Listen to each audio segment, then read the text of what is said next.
सारे हिंदुओं ने इस बात को दिल से स्वीकार कर लिया, हम दो हमारे दो। हरिद्वार वालों ने स्वीकार नहीं किया। ये बयान दिया है दिगंबर जैन संत विनम्र सागर महाराज ने, जिनका कहना है कि हम दो और हमारे दो का नारा हिंदुओं की आबादी घटाने वाला था। पूर्व प्रधानमंत्री इंदिरा गांधी और कांग्रेस पर निशाना साधते हुए उन्होंने कहा कि कांग्रेस शासनकाल में हम दो हमारे दो का नारा आया, जिसे हिंदुओं ने गंभीरता से लिया, लेकिन हरिद्वार वालों ने इसे नहीं माना। हरिद्वार वालों के 50 देश हैं, क्रिश्चियन समुदाय के 100 देश हैं, लेकिन हिंदुओं का। भारत की एक प्रधानमंत्री बनी थी इंदिरा गांधी जी, उनके टाइम से एक नारा निकल गया। आप सोचिएगा कि उनके टाइम से एक नारा निकला था, हम दो हमारे दो। इसके पहले वो नारा नहीं निकला बंधुओं, इतिहास को थोड़ा टटोल के देखिएगा। सारे हिंदुओं ने इस बात को दिल से स्वीकार कर लिया, हम दो हमारे दो। हरिद्वार वालों ने स्वीकार नहीं किया। ये कन्वर्ट करने पर एक दिन ऐसा होगा, वो जब चाहे अपनी सरकार बना लेंगे। ऐसा नहीं है कि जनसंख्या को लेकर बयानबाजी ना हो रही हो। कुछ दिन पहले ही आरएसएस संघ प्रमुख मोहन भागवत ने जनसंख्या में कमी को चिंता का विषय बताया था। भागवत ने कहा था कि जनसंख्या वृद्धि दर 2.1% से नीचे नहीं होनी चाहिए। इसके लिए 2 की बजाय 3 बच्चे पैदा करें। इधर संत विनम्र सागर महाराज के बयान पर स्वामी निष्ठानंद सरस्वती महाराज ने भी अपना पक्ष रखा है और कहा है कि शेर की आबादी वैसे भी कम होती है, लेकिन अकेले काफी है, हिंदू आबादी कम नहीं होनी चाहिए। मैं उनकी बात पे एग्री नहीं करता, क्योंकि अगर अपन स्टेटिस्टिक का डाटा देखें, गवर्नमेंट ऑफ इंडिया का ही देखें, तो ग्रोथ थोड़ी ज़्यादा मुसलमानों की ज़रूर है, लेकिन नंबर ऑफ जो किड्स हैं, नंबर ऑफ किड्स जो हैं वो कंपैरेटिवली 2 ही है। ये एक अलग बयान है कि उस पर्टिकुलर नारे को मुसलमानों ने फॉलो नहीं किया। पहले के ज़माने में तो सभी के 4-5 बच्चे होते थे। हमारा सिद्धांत अधिक है, हर देश में, हर काल में, हर परिस्थिति में उचित है। शेर की संख्या तो कम होती है, लेकिन शेर को दुर्बल नहीं माना जाता। हिंदुओं की संख्या कम हो गई, इसके हम पक्षधर नहीं हैं, लेकिन बहुत परिश्रम करने पर भी किसी को न लाला प्राप्त होता है न लाली। बात धर्म जनसंख्या की हो तो सियासत तो होनी ही थी। जैन मुनि संत के बयान पर कांग्रेस ने कहा कि संत को अपनी मर्यादा ध्यान में रखनी चाहिए। इंदिरा गांधी ने जो नारा दिया था वो किसी को देखकर नहीं दिया गया था। इधर बीजेपी इस पूरे मामले पर कांग्रेस को घेर रही है। देखिए, कोई भी जैन संत हो या किसी भी धर्म के संत हो, उनको संत की गरिमा का ध्यान रखना चाहिए। किसी भी राजनीतिक पार्टी का प्रवक्ता के तौर पर उनको बात नहीं करना चाहिए। इंदिरा जी ने जो नारा दिया था वो धर्म आधारित नारा नहीं था, वो देश हित में था। उस समय देश की जो हालात थे, उस स्थिति को देखते हुए हम दो हमारे दो का नारा दिया गया था। अगर आज ये बोला जाता है कि हम दो हमारे दो सार्थक नहीं है, तो ये पूर्णतः गलत है, क्योंकि आज भी एक बच्चे को पालने में भी लोगों को पसीने आ रहे हैं, महंगाई इतनी है। देखिए, आचार्य विनम्र सागर महाराज जी ने जो कहा है वो उनके निजी विचार हैं, लेकिन कहीं न कहीं इसके उस चिंता के पीछे वो आंकड़े हैं जो पिछले दिनों सामने आए, जिसके अंदर ये सामने आया कि बहुसंख्यक वर्ग की आबादी भारत के अंदर कम हो रही। हम दो हमारे दो का नारा तो दिया गया, लेकिन उसका पालन किसने किया, यह भी चिंता का विषय। तो निश्चित तौर पर इसके पीछे जो समाज में असमानता हो रही, जो भविष्य के लिए चिंता का विषय हो सकता है, उसको लेकर उन्होंने चिंता व्यक्त की। ये पहली बार नहीं है जब संत विनम्र सागर महाराज ने ऐसा बयान दिया हो। इससे पहले भी उन्होंने प्रयागराज में मुसलमानों के प्रवेश का विरोध किया था और धीरेन्द्र कृष्ण शास्त्री के बयानों का समर्थन किया था। कुल मिलाकर संत के इस बयान ने विवाद और मुद्दा गरमा दिया है। Bureau report, IBC 24।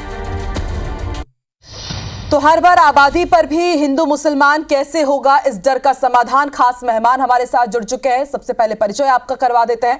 कांग्रेस प्रवक्ता सत्यप्रकाश सिंह जी हमारे साथ जुड़ चुके हैं, बीजेपी प्रवक्ता मिलन भार्गव जी, और श्री राम जानकी आश्रम से महंत रामदूत दास जी महाराज हमारे साथ जुड़े हैं, और IUML प्रवक्ता तौकीर निजामी भी। आप चारों का ही बहुत बहुत स्वागत है। शुरुआत सत्यप्रकाश जी आपसे ही करती हूँ। ओपनिंग स्टेटमेंट आपका आपने सुना विनम्र सागर जी महाराज को, और इसके साथ ही शंकराचार्य जी के भी बयान को आपने सुना है। कांग्रेस का क्या पक्ष है? देखिए आकांक्षी, सबसे पहले तो बात बोलूँगा कि चाहे जैन मुनि जी हो या शंकराचार्य जी हो, कोई भी इस तरह के व्यक्ति हैं जिनका समाज में एक पकड़ होता है, जिनके पीछे बहुत अनुयायी होते हैं, जिनके शुभचिंतक बहुत होते हैं, जिनके विचारों को समाज के लोग फॉलो करते हैं, उनके विचारों पर चलने की कोशिश करते हैं, तो उस तरह के व्यक्ति को थोड़ा कुछ भी बोले तो सोच समझ के बोलना चाहिए कि वातावरण समाज का खराब ना हो, समाज में जो एक सौहार्द है वो बना रहे, पहली बात। दूसरी बात, देखिए एक चीज़ मैं बोलना चाहूँगा कि सनातन धर्म या हिंदू धर्म बोल दीजिए, आज का धर्म नहीं है, ये युगों युगों से चलता आ रहा है। और देखिए पीछे से अगर हम बात करें, सनातन धर्म चलता आ रहा है युगों युगों से, उसकी शिक्षा हो, उसके संस्कार हो, उसका व्यवहार हो, सिर्फ भारत देश में नहीं, विदेशों के लोगों ने भी अपनाया है। तो उसको कहीं पे अगर मान लीजिए उसको विकास की बात हो, सनातन धर्म की, उसके उत्थान की बात हो, तो चाहे कोई भी राजनीतिक दल हो, राजनीति से ऊपर उठ के, चाहे कांग्रेस हो चाहे बीजेपी, उसके लिए काम करना चाहिए, इसमें कोई दो राय नहीं है। हम भी अगर सनातन धर्म के लिए आगे बढ़ाने के लिए कुछ काम करना पड़े तो हम उसके लिए भी तैयार है और करते भी हैं। चाहे राजीव गांधी जी का आपको याद होगा ताला खुलवाने की बात हो, मैं इतिहास में नहीं जाना चाहता, मैं आज के मुद्दे पर जाना चाहता हूं। देखिए वही मैं बोल रहा हूं, तो उसके लिए जो करना पड़े करें, मगर देखिए सबसे महत्वपूर्ण बात क्या है कि आप सनातन धर्म को आगे लेके आने की बात करके या आबादी का लेके बात करके उसको राजनीति का अखाड़ा नहीं बनाना चाहिए या राजनीति उसमें नहीं करनी चाहिए। पिछले अगर मैं 10-11 साल की बात करूं सरकार की, केंद्र सरकार की, और यहाँ की मैं बात नहीं करूंगा, अभी तो यहाँ 1 साल ही हुआ है। आगे चर्चा करते हैं सत्यप्रकाश जी। 1-1 मिनट का ओपनिंग स्टेटमेंट था, आपने जिक्र किया कि संतों को इस तरह की बातें नहीं करनी चाहिए, तो महेंद्र रामदूत, मतलब हाँ आगे चर्चा करते हैं, थोड़ा सा समझ बूझ के कि समाज में सौहार्द वो बना रहे। ठीक है, महेंद्र रामदूत दास जी भी हमारे साथ जुड़े हुए हैं। महेंद्र जी, आपने सत्यप्रकाश जी को सुना, तो आपका क्या पक्ष है? बार बार यही कहा जाता है कि संतों को इस तरह की बयानबाजी नहीं करनी चाहिए, सनातन को आप बढ़ावा दीजिए, लेकिन आबादी बढ़ाने वाली ऐसी बयानबाजी और जिसमें मजहब रंग भी डाल दिया जाए। देखिए प्रभु, एक बात मुख्य है, सत्यप्रकाश जी को ये समझना चाहिए कि ऐसी कमेंट उनके द्वारा अगर पास होते हैं कि संत हमेशा और इस समाज के लिए एक निर्देशक का काम किया है, तो अगर संत ऐसी बातें अगर नहीं उठाएंगे समाज में, फिर कौन उठाएगा? आप दूसरे दृष्टिकोण से देख रहे हैं, लेकिन संतों का दृष्टिकोण दूसरा होता है। आप भविष्य को नहीं देख पा रहे हैं। आज वर्तमान राजनीति को आप देख रहे हैं, राजनीतिक रूप से इस समाज को देख रहे हैं, लेकिन संतों ने उस समय को देखा है जो संभल में जो घटना घटी है। इसका एक प्रत्यक्ष उदाहरण है कि कभी संभल हिंदू बाहुल्य क्षेत्र होता था, आज मात्र 22% हिंदू संभल में बचे हैं। और जो वहां की मस्जिद के सर्वे में जो घटनाक्रम हुआ, जहां 50,000 की भीड़ ने धार्मिक उन्माद फैलाया, ये चिंता उस विषय को लेके है। और दूसरा, आप आंकड़ों की बात करें तो कृपया उनका भी गहन अध्ययन करें। कहीं ना कहीं 8% से ज्यादा हिंदू आबादी में गिरावट आई है, सिर्फ हमारे दो की विचारों से।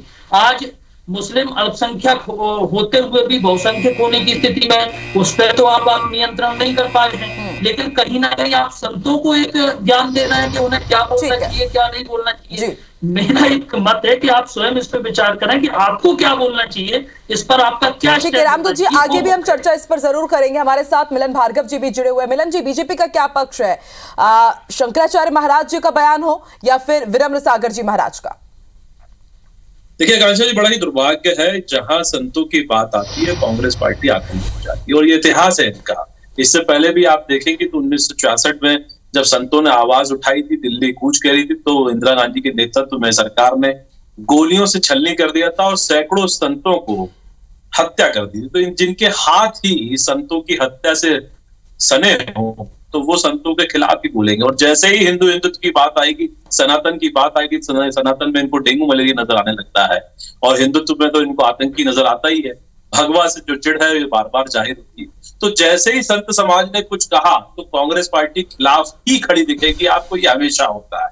और आप देखिए कभी मौलानाओं के खिलाफ नहीं बोलेंगे। ये सिलेक्टिव नैरेटिव है कि कुछ तुष्टिकरण की राजनीति जो करनी है, एक वर्ग विशेष के वोट हथियाने के लिए कितनी गाली देते हैं हिंदुओं को, दिन रात गाली चिढ़ना। अरे राम को काल्पनिक कहती, अरे राम को काल्पनिक कहने वाले मंदिर के विरोध में भी खड़े थे कल भी और आज भी।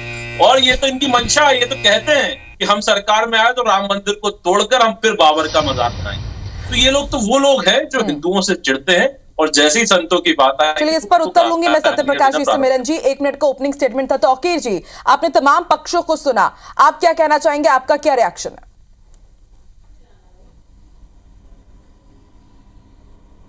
शुक्रिया आकांक्षा जी। देखिए, मैं बहुत ही इंडियन यूनियन मुस्लिम लीग बड़े ही खुले विचारों से और मन से ये कहना चाहती है कि जिस तरह से धर्म के चश्मे से हर बात को यहाँ देखी जाती है, की जाती है। मैं संतों का बहुत आदर सम्मान करता हूँ। संतों को अपनी बाड़ी पर विराम रखना चाहिए। संतों को वो चिंता करनी चाहिए कि अगर संत महाराज हमारे ये कह रहे होते कि मुसलमानों की सच्चर कमेटी की रिपोर्ट ये कह रही है कि जो है ना, इनकी हालत बद से बदतर है, इनको शिक्षा, इनको रोज़गार, इनको सही दिशा में कैसे लाना है, इनको कैसे जो है ना अपने इस देश में पूरी तरह से रहना है, इन पर अगर वो विचार करते या कहते तो शायद अच्छा लगता। मैं आपके माध्यम से कहना चाहता हूँ कि जो मुस्लिम जन्म दर है 2.36 के लगभग है, और हिंदू जो हमारी जन्म दर है 2.4 है, और 1992 से ले लीजिए, 1992 से आज तक 1.94 के लगभग घटी है मुस्लिमों की जनसंख्या। तो महाराज कहाँ से कह रहे हैं? मुझे लगता है कि वो अच्छे नंबर लेना चाहते हैं। सारे देश के जितने भी ये धर्मगुरु हैं ये सब राजनीतिक बातें करते हैं और राजनीति में ही जाना चाहते हैं, तो खुले मन से जाएं, कोई दिक्कत की बात नहीं है। लेकिन सारे समाजों को जो सूफी संतों महाराज इन लोगों का है वो ज्ञान सबको दे, बहुत अच्छा लगेगा, अच्छी बात है, अच्छा ज्ञान दे। इस तरह की राजनीति करना, इस तरह की बात करना, मेरे को लगता है कि आकांक्षा जी कहीं ना कहीं ठीक नहीं है। तुष्टीकरण की राजनीति है। हाँ। इनको राजनीति में खुल के चले जाना चाहिए। रामदूत दास जी, कोई दिक्कत की बात हम लगातार सुन रहे हैं किस तरह के बयान आ रहे हैं। ठीक है, तौकीर जी मैं लौट रही हूँ, मैं उत्तर ले लेती हूँ ना। आप कह रहे हैं कि संतों को राजनीति में उतर जाना चाहिए, इस तरह के वो बयान दे रहे होते हैं। तो महंत रामदूत दास जी की इन दिनों हम देख रहे हैं कि बाबा बागेश्वर धाम भी लगातार ये बोल रहे हैं, पंडित प्रदीप मिश्रा पहले बोल चुके हैं, विनय सागर जी महाराज अब कह रहे हैं, हालांकि शंकराचार्य जी महाराज इसे इतनी गंभीरता से नहीं ले रहे हैं। तो क्या तुष्टीकरण की राजनीति, क्या वाकई आपको लगता है कि हिंदू आबादी अब खतरे में है, फिक्र ज्यादा करनी पड़ेगी? देखिए देवी जी, हमें एक शिक्षा दी गई हमेशा सनातन के रूप में कि धर्मो रक्षति रक्षिता, धर्म की अगर हम रक्षा नहीं करेंगे तो धर्म हमारी रक्षा नहीं करेगा। लेकिन साथ साथ हमें यह भी सिखाया गया कि अहिंसा परमो धर्मा।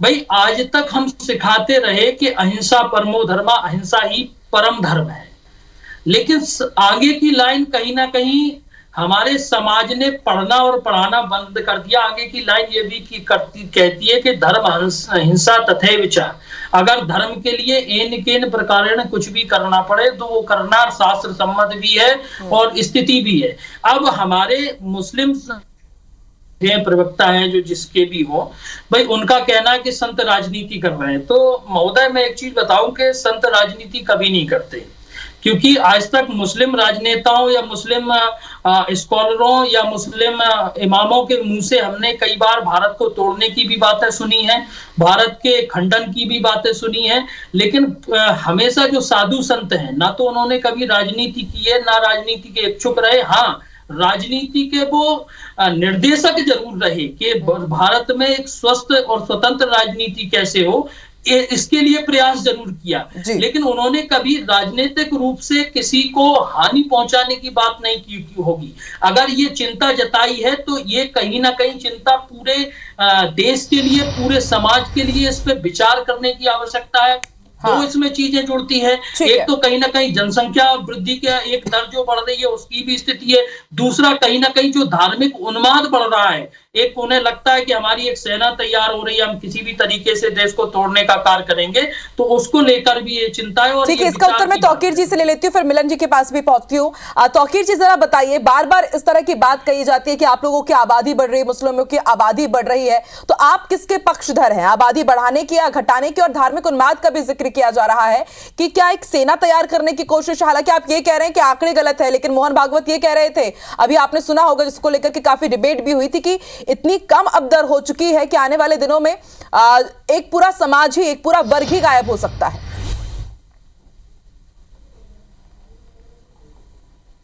मैडम देखिए, वही भ्रमक तरीके से जब संतों का, गुरुओं का हम लोग बहुत आदर सम्मान करते हैं, अभी सोचने की बात है, यही हरी दीवार वाले हैं जो इस देश को बचा रहे हैं, देश को आज़ाद करा रहे हैं, देश में अपनी कुर्बानियां दे रहे हैं, अपनी जान दे रहे हैं इस देश के लिए, और महाराज कहाँ की बात कर रहे हैं। अभी हमने आपसे कहा ना कि 1900 अभी आप देख लीजिए कि 92 से लेकर अभी तक हम मुस्लिम समाज की आबादी 1.94 घटी है, ईमानदारी से घटी है, बहुत तेजी के साथ घटी है। और हम तो कहते हैं कि इस देश में मुसलमान अगर 200 साल भी इसी दर पर चलता रहा जो अभी आज की दर है, 200 साल भी इस देश पर जो है ना, इस देश में जरा सा भी कहीं से भी उनकी बढ़ने की कहीं भी संभावना नहीं है। वो अल्पसंख्यक है और वो अल्पसंख्यक ही रहेगा, कहीं से भी कोई भी इसकी नहीं है। लेकिन महाराज फिर उसको भ्रमक तरीके से ले जाने की कोशिश कर रहे हैं। कहा और ठीक है मिलन जी, लगातार हम ये देख रहे हैं कि आबादी को लेकर के बयान दिए जा रहे हैं, लेकिन सरकार, हाँ मैं आ रही हूँ बहन जी, आ रही हूँ, मैं आ रही हूँ बहन जी। मिलन जी, लेकिन अब देख रहे हैं कि एक तरफ बढ़ती हुई आबादी से हम परेशान हैं कि किस तरह से नियंत्रण किया जाए बढ़ती आबादी पर, उसको लेकर के प्रोग्राम चलाए जाते हैं, स्कीम्स चलाई जाती है, और दूसरी तरफ अब लगातार एक के बाद एक आबादी बढ़ाने वाले बयान आ रहे हैं। तो घटाना है कि बढ़ाना है, सरकार की मंशा क्या है? देखिए कांक्षा जी, पहली बात तो देखिए हिंदू समाज बहुत जागरूक है और बहुत सहिष्णु है, उसकी सहिष्णुता की है और एक ही राजनीतिक दल हमेशा छीटाकशी करता है। अब आप देखिए एक सर्वेक्षण रिपोर्ट जो देश की आती है वो सरकारी एजेंसी ने की, वो कोई ना भारतीय जनता पार्टी ने की ना धर्मगुरुओं ने की। जो सर्वेक्षण रिपोर्ट यदि सरकार कह रही है कि हिंदुओं की आबादी घटी है तो इसको स्वीकार तो आपको हमको सबको करना होगा। और समाज में ये सनातन काल से अब तक और निरंतर संतों का मार्गदर्शन ही चला है और उन्होंने ही ध्वजवाहक बनकर सनातन को जीवित रखा, जागरूक रखा। हिंदू समाज को हमेशा तो हम कर रहे हैं, लेकिन पशुपेश की स्थिति भी है ना, पशुपेश की स्थिति है कि आखिर बढ़ना किस तरफ है? पशुपेश में बढ़िए, हाँ? मैं आपको बात कर रहा हूँ, क्लियर कट बात कर रहा हूँ, आंकड़ों के साथ बात करूंगा कांक्षा जी। 2007 में इलाहाबाद हाईकोर्ट कहता है, इलाहाबाद हाईकोर्ट की टिप्पणी है, आप चेक कर लीजिएगा गूगल कर, वो कहता है कि 45% वाले अल्पसंख्यक कहां से हो गए साहब। अब बाद में यूपीए सरकार सुप्रीम कोर्ट में मसला ले जाकर उसको रद्द कर देती है, उसको बता देती है, जैसे चहवानो केस में हुआ था कि संविधान को अपने हिसाब से बदल देना। तो इस देश में हमेशा दशकों से कांग्रेस पार्टी के तुष्टीकरण की राजनीति रही, जिसमें हिंदुओं के लिए तो कानून है लेकिन मुस्लिमों के लिए शरीयत जैसा दायरा रखकर रखा, वक्फ बोर्ड दे दिया। मतलब वक्फ बोर्ड जो जमीन जिसको कहते वो उनकी हो गई। कैसे हो गई भाई? इस पर उत्तर आप दीजिएगा। सुन लीजिए, मेरी बात खत्म नहीं हुई जी। और जिस प्रकार से जनसंख्या वृद्धि एक ही वर्ग की हो रही है, चिंताजनक है, क्योंकि ये जनसंख्या बच्चों के आधार पर नहीं, धर्मांतरण करने के आधार पर ही बढ़ रही है, घुसपैठ करने के आधार पर ही बढ़ रही है। जितनी जन्म दर, उनकी जितनी वृद्धि थी उनकी, और यही जो उनका बर्थ रेट था, अब तो मुसलमानों का भी बर्थ रेट कम हुआ है। ये आंकड़े नहीं है, ये धर्मांतरण को भी समर्थन करते हैं। ठीक है सत्यप्रकाश जी, इसका उत्तर मैं, ठीक है मिलन जी आ रही हूँ, सत्यप्रकाश जी इसका उत्तर आप दीजिए। आज विनम्र सागर जी महाराज ने कहा के लिए ज्यादा बच्चे पैदा करो आप पूरे देश में, कौन रोक रहा है? संघ संचालक भी आपसे कह रहे हैं बच्चे पैदा करो, क्यों नहीं कर रहे हो आप बच्चे पैदा ज्यादा, या यहीं पे बैठकर सिर्फ डिबेट करोगे? हिंदुस्तान है, हिंदुस्तान की बात चलेगी जा। अरे भार्गव जी, ये हिंदुस्तान है, ये हमारे बाप दादा का मुल्क है, आप जैसे लोगों की जरूरत नहीं है। आपने कभी भी संघ प्रायोजित कार्यक्रम चलाए देश की आजादी? ऐसे लोगों को बताइए जो पाकिस्तान की गाते हैं और हिंदुस्तान को नुकसान पहुंचाते हैं, इनके लिए जाकिर नहीं, इनके मसीहा है एपीजे अब्दुल कलाम। ठीक है मिलन जी, तौकीर जी, मैं आ रही हूँ, आप लोगों का पक्ष में सुनूंगी। सत्यप्रकाश जी भी एक मिनट, मिलन जी तौकीर जी आ रही हूँ, मैं जी मैं आ रही हूँ, आपसे भी मैं रिएक्शन लूंगी। सत्यप्रकाश जी, आज विनम्र सागर जी महाराज ने भी कहा कि हम दो हमारे दो, इसको सिर्फ हिंदू आबादी ने इसको समझा लेकिन दूसरों ने नहीं समझा, तो क्या इसीलिए ये नारा दिया गया था? आपकी ही सरकार ये नारा लेकर के आई थी? नहीं आकांक्षा, देखिए इतिहास अगर आप उठा के देखेंगे, इंदिरा गांधी जी ने नारा दिया था, अगर दिया किसी पूरे देश के लिए दिया था। उन्होंने ये थोड़ी ना बोला था कि सनातन धर्म वाले हम दो हमारे दो अपना है। कहीं दिया क्या? दिखा दिए कोई वीडियो या कोई ऐसा तथ्य दिखा दे जो इंदिरा गांधी जी ने कोई एक वर्ग के लिए बोला?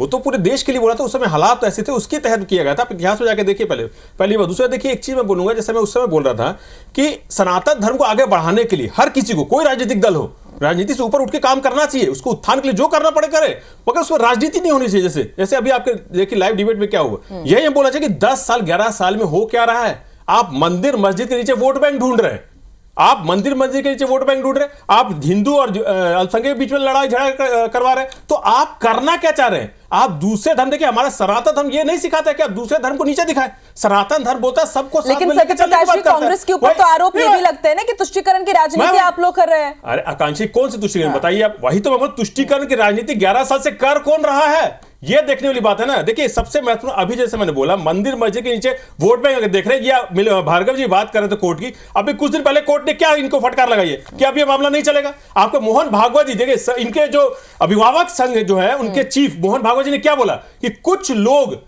लोग जो सनातन गए ठेकेदार बने घूम रहे, नेता बन के घूम रहे, तो उनकी बात ये भी सुन लीजिए, उस पर मिलिंद भार्गव जी क्या बोलेंगे। देखिए महत्वपूर्ण बात एक मैं बोलना चाहूंगा, पिछले 10 साल में 11 साल में भारत देश में क्या हुआ? एक चीज है कि आकांक्षा जी, जैसे अभी तौकीर जी ने बोला, हम आजादी की लड़ाई लड़ते थे तब हम क्या नारा देते थे? हिंदू मुस्लिम सिख ईसाई हम सब भाई भाई। आज क्या नारा चलता है? हिंदू मुस्लिम सिख ईसाई, उधर से नारा आएंगे, बटेंगे तो कटेंगे भाई। देश के हालात ये कर दिए आपने। और देखिए, जहां तक जनसंख्या की बात है, जनसंख्या के ऊपर कानून आप लेके आइए। आप लेके आए ना, भारत देश में 11 साल से आपकी सरकार है, आप कानून लेके आए, क्या करना है क्या नहीं करना है भाई। तो महंगाई ऊपर से एक मिनट वही मैं बोल रहा हूं। और दूसरी बात, एक बात करें धर्मांतरण की, उस पर भी सुप्रीम कोर्ट ने लगभग 4 या 5 बार फटकार लगाया कि आप कानून लेके आइए, पूरे देश में लागू कीजिए। ठीक है, तो कहां कानून? तो आप सिर्फ और सिर्फ ये राजनीति करके पल्ला नहीं झाड़ सकते। ठीक है, महेंद्र रामदूत दास जी, सबसे बड़ा फर्ज बनता है, दायित्व बनता है। 11 साल से आप बैठे हुए। मैं दायित्व का उत्तर लूंगी मिलन जी से। महेंद्र रामदूत दास जी, आप जरा बताइए कि एक तरफ संतों की तरफ से ये बयान तो आ जाता है, लेकिन हम तो जानते हैं ना कि उतने रिसोर्सेस नहीं है, संसाधन नहीं है। आज एक ही बच्चे को पालना बहुत मुश्किल हो गया है, तो ये कैसे मुमकिन है? और आपको नहीं लगता कि जिनकी फैमिली है उनके ऊपर छोड़ देना चाहिए? आकांक्षा जी, आपके सवाल का जवाब मैं थोड़ी देर में दूंगा, लेकिन 2 सवाल मेरे पास हैं। मैं दोनों लोगों को, आइए सत्यप्रकाश जी, मैं आपको भी जवाब देता हूं, और रजा तौकीर जी, मैं आपको भी जवाब देता हूं। पहले तो आप समझिए, कांग्रेस के माननीय प्रवक्ता कह रहे हैं कि हमने सनातन के लिए कार्य किए, तो अब आप गिनिए हमारे कार्य। आप अपने आप को सनातनी कहते हैं, सनातन के कार्यवाहक कहते हैं। संस्कृत भाषा को राष्ट्रीय भाषा किसने नहीं बनने दिया? कांग्रेस ने। वंदे मातरम को राष्ट्रीय गीत किसने नहीं बनने दिया? कांग्रेस ने। भगवा झंडे को राष्ट्रीय झंडा नहीं बनने दिया? कांग्रेस ने। सरदार पटेल को नेता नहीं बनने दिया? कांग्रेस ने। वक्फ बोर्ड का गठन किया? कांग्रेस ने। मंदिर पर अधिनियम एक्ट लाया? कांग्रेस ने। और उसके भी अलावा वर्षिप एक्ट बनाया? कांग्रेस ने। आप अपने आप को सनातनी कहते हैं। दूसरा, आप कह रहे हैं कि मंदिर मस्जिद के नीचे वोट बैंक ढूंढ रहे हैं। हाँ, अगर कहीं बीजेपी या अन्य कोई पार्टी मंदिर मस्जिद के नीचे वोट बैंक ढूंढ रही होती, तो आप किसी एक जाति विशेष के लिए आज तक काम नहीं कर रहे होते 60 साल। ना वक्फ बोर्ड जैसी आप किसी को समय की पाबंदी है। मैं फटाफट उत्तर लेती हूँ सत्यप्रकाश जी, मैं फिर आ रही हूँ मिलन जी, बहुत समय की पाबंदी। सत्यप्रकाश जी, क्लोजिंग स्टेटमेंट 20 सेकंड का। हाँ, देखिए, मैं मान जी का बहुत सम्मान के साथ मैं बात बोलना चाहूंगा। आरएसएस ने 52 साल तक झंडा नहीं फहराया था, सम्मान नहीं दिया था, क्या बोलेंगे? उस पर भी जवाब दे देंगे। वही बोला, सुन लीजिए महंत जी, मैं आपको याद दिला दे रहा हूं। महंत जी सुन लीजिए, आरएसएस ने 52 साल तक झंडा नहीं फहराया था, उस पर क्या बोलेंगे आप? आरएसएस ने, जहां तक आरएसएस ने दंगे करवाए थे कि नहीं करवाए थे, आपने इतिहास उठा के देखिए, उस पर क्या बोलेंगे आप? राजीव गांधी जी ने ताला खुलवाया था कि नहीं खुलवाया, उस पर क्या बोलेंगे आप? इंदिरा गांधी जी को अटल बिहारी वाजपेयी जी ने दुर्गा कहा था कि नहीं कहा था? ठीक है मिलन जी, बांग्लादेश के 2 टुकड़े कराने वाली इंदिरा गांधी जी, आज क्या हालात है बांग्लादेश में? मोदी जी क्यों नहीं बोल रहे? 56 इंच का सिरा 26 इंच का क्यों हो गया? उस पर जवाब क्यों नहीं दे रहे? इंदिरा गांधी जी की दुर्गा अवतार थे कि बांग्लादेश बना दिया। समय की पाबंदी है, थोड़ी समय की पाबंदी है। मोदी जी से मांगे, ठेकेदार बन के घूम रहे। सम्मान से मैं बोलूंगा, हमको या मेरे को भी कोई सर्टिफिकेट की जरूरत नहीं है, ना आपसे ना बीजेपी से। हमको मालूम है कोई किसी को सर्टिफिकेट नहीं दे रहा है। ठीक है, अगर सवाल हमसे पूछ रहे हैं तो देखिए मिलन जी, सत्यप्रकाश जी, महन जी, एक साथ आप बोलेंगे तो चर्चा नहीं हो पाएगी, चर्चा नहीं हो पाएगी। सत्यप्रकाश जी 1 मिनट, सत्यप्रकाश जी 1 मिनट। देखिए, आप संतोष कैसे लड़ रहे हैं? इतनी थोड़ी हिम्मत आतंकियों से लड़ लेते हैं।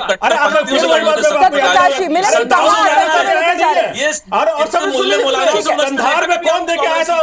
एकदम केक पे बनाया कौन देके आया था कंधार?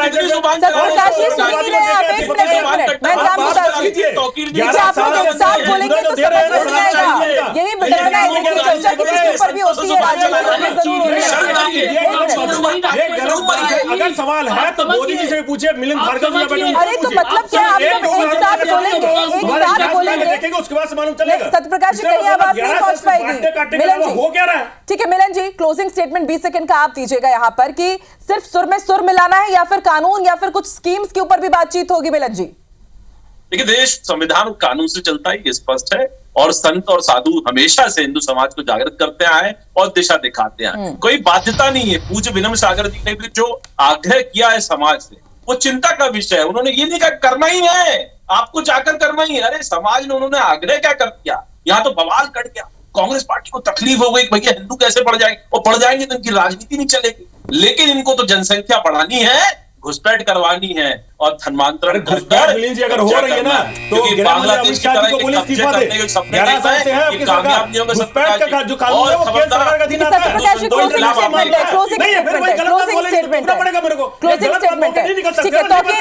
तौकीर जी आपका क्लोजिंग स्टेटमेंट।